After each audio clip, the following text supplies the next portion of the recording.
Господи, Исусе Христе, Сине Божи, помилуй меня грешного. Отца и Сина и Светиот Дух. Амин. Возлюбени во Христа Бога, брати и сестри, денеска го празнуваме Божиот угодник Климент, првиот епископ словенски,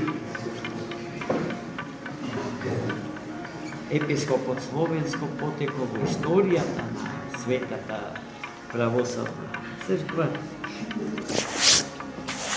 и првиот наш епископ Охридски, кој што откако се стекна со изобилие на благодат Божја и самиот потоа се претвори во извор на истата, твореше и се уште твори големи чудеса. Кога ќе му пристапиме,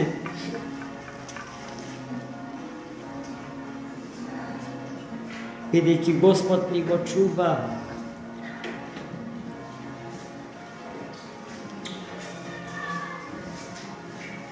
да биде со нас и со делови од неговите негнилежни мошти кои што се чуваат во неговиот сакан град Охрид.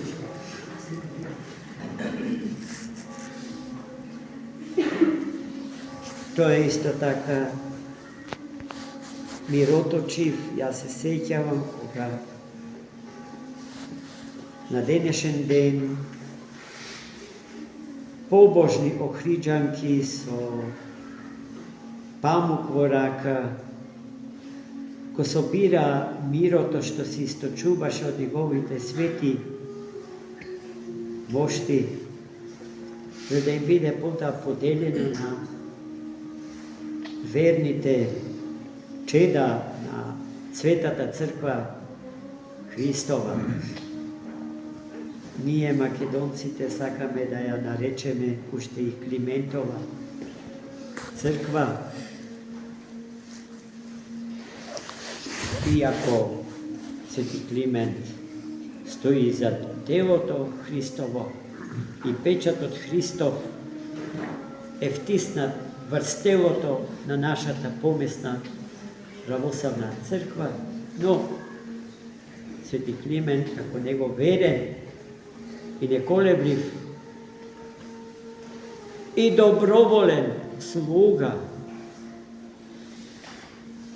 ја имаше и честа и привилегијата Божја да ја создаде нашата помесна православна црква, која што од неодамна и официјално се стекна со статус на автокефална црква.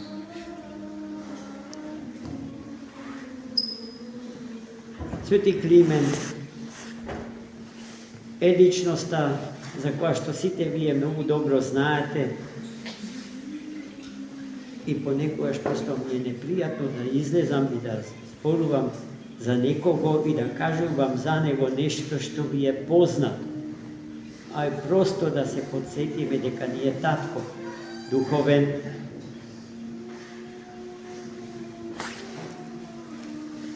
дека не сме сирачиња, не сме оставени сами на себе и ветриштата на овој свети век да не одвеат каде што не сака. Ние сме Црква Божја со длабоки корења и нашите корења се во Христа Господа, не во земјата. Еден православен мислител добро кажа: дрвата своите корења ги пуштаат во земјата, а христијаните во небото. Нашите корени се засадени во небото, и нашата татковина,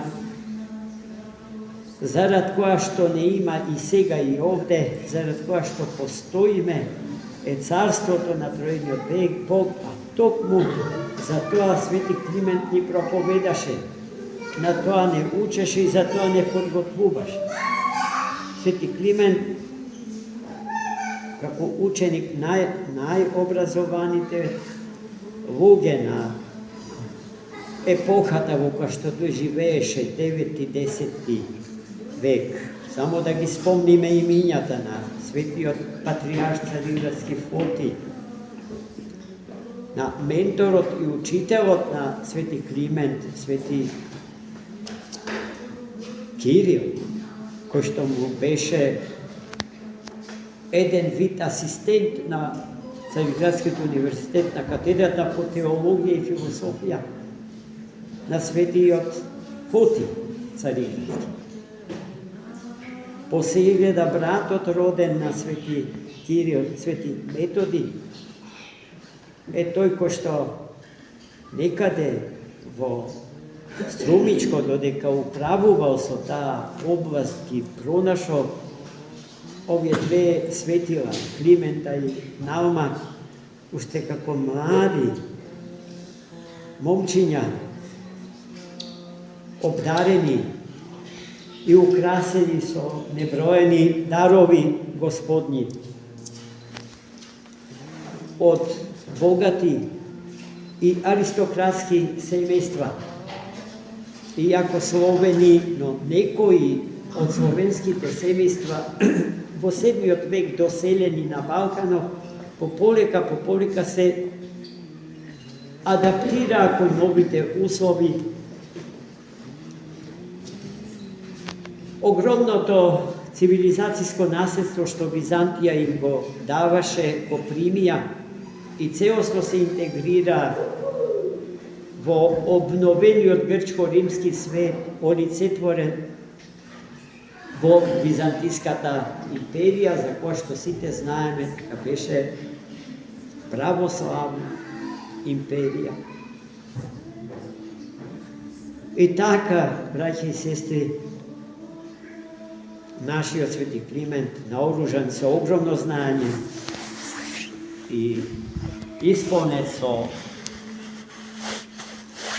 силна вера, а верата на свети Климент е верата на светите апостоли, поради што и самиот потоа со Божи благослов ќе се израмни со светите апостоли. Ќе стане рамноапостолен Климент, како и неговите учители, светите солунски браќа, родени браќа, биолошки браќа, Кирил и Методи. И така, тие колоси од Бога избрани и издигнати не поведоа во патот што води во Христа Господа, и во тоа е нивната најголема заслуга, браќи и сестри. Тие биле просветители, професори, свестрано образовани луѓе, ако можам особено да се изразам, енциклопедиски образовани луѓе, поради што на нашите идеолошки забегани наставници од моето време, најомилена синтагма за свети Климент беше дека бил одличен агроном. Ги учел луѓето да ги калемат овошките. И тоа го смета за најголемо постигнување на свети Климент, покрај азбуката. А и азбуката, и калемењето, и математиката, и философијата, и музиката, и сликарството. Сето тоа свети Климент го имаше и сето тоа ни го предаде. И благодарение на сето тоа успеа словенските народи, кои што биле субкултурни народи, до средбата со нив, да ги издигнат на највисоко можно културно и цивилизацијско ниво. Тоа се вистинските заслуги на светите браќи и особено на денеславениот свети Климент Охридски.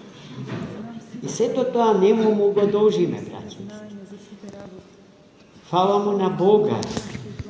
Ние имаме бројни културни, научни, образовни институции што го носат неговото име. И тоа е праведно.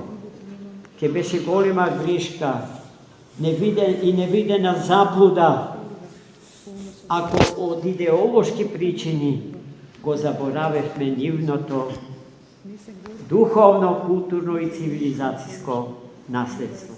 Ама и нивниот аманет, браќи и сестри, да му бидиме во се верни и доследни на Христа и неговите божествени логоси запишани на страниците од најсветата книга.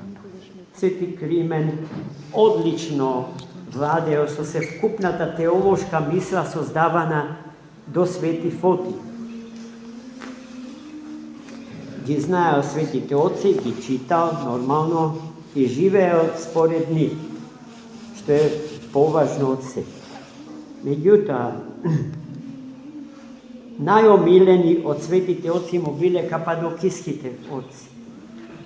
И таа љубов кон кападокиците му ја пренеле неговите сакани учители од Солун, Кирил и Методи. Кога ќе ги читате беседите на Свети Климент, а во наследство ни останале сочувани бројни беседи на Свети Климент, во многу мисли од него постулирани во своите беседи, ќе го препознаеме Свети Григорий Богослов, Свети Василий Велики, Свети Григорий Ниски, родениот брат на Свети Василий Велики. И така натаму. Но тој, малку ќе ве заморам, да не сакам моите беседи да личат на час по теологија. Но тој, браќа и сестри, не сакал да ја актуализира современата теолошка мисла. Она мисла што во Црквата Божја била во оптек за време на светиот Константинополски патриарх Фотий. Бидејќи била многу сложена. Во неа е содржан Свети Јован Дамаски, во неа е содржан Свети Максим Исповедник, Свети Дионисија Ареопаги, крупни имиња од светот на христијанското богомислие. Нивната мисла и јазикот на тие отци не ке беше сватлив, зашто туку крстените слови. Затоа Свети Климент и Свети Наум оделе кон тоа, најпрво да не новокрстените, неофитите од словенско потекло да ги запознаат со самите корени на христијанската мисла. Покрај Светото писмо и литургиските текстови ги преведувале и текстовите богословските трактати на првите богослови на црква. Например, Свети Климент Римски, исто денес го славиме. Свети Климент Римски, пак тие неговите свети можете ги пронајдоа и ги однесоа во Рим, му ги предадоа на римскиот епископ, тогаш православен, се разбира. Тогаш кога Свети Климент го посетува Рим и комуницира со римскиот епископ, христијанството не е поделено, тоа е цело, една црква Божја. Да не ви се помешаат работите во главата, па тогашен Рим да го гледате низ призмата на сегашен Рим. Тоа би била крупна историска грешка. Ај, простете, ја малку професорски. Јас се стапувам, се извинувам. Ај, сето тоа го кажав само за да осетите колку е голем нашиот духовен тат. И колку треба да си го сакаме, да го почитуваме, да му бидеме доследни, да го радуваме, да не го фрламе во грижи таму каде што е, со нашата неблагодарност, негрижливост и погодливост по тоа што се вика ново време. Римскиот епископ не е оној од времето на Свети Климент, затоа што ја протежира идејата за адаптација кон времето.